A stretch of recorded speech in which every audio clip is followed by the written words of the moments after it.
ఎన్టీఆర్ జిల్లా మైలవరం నియోజకవర్గం ఇబ్రహీంపట్నం మండలం ఇబ్రహీంపట్నం రింగు పరిసర ప్రాంతాలంతా కూడా చెరువును తలపించేలాగా నీళ్లు రావడం జరిగింది.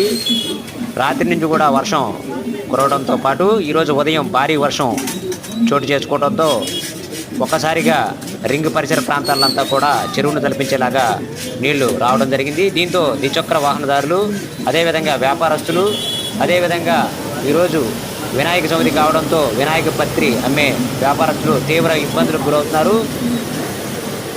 ఈ నేపథ్యంలో ఈరోజు ఉదయం నుండి కూడా వర్షం పడటంతో స్థానిక ప్రజలైతే బయటికి రావాలన్న పరిస్థితి కూడా లేకపోవడం చాలా ఇబ్బందికరంగా ఉందనే చెప్పవచ్చు. ఇబ్రహీంపట్నంలో తాజాగా ఉన్న పరిస్థితిని మనం ఇబ్రహీంపట్నం రింగ్ పరిసర ప్రాంతాల్లోని పరిస్థితిని మనం చూడవచ్చు.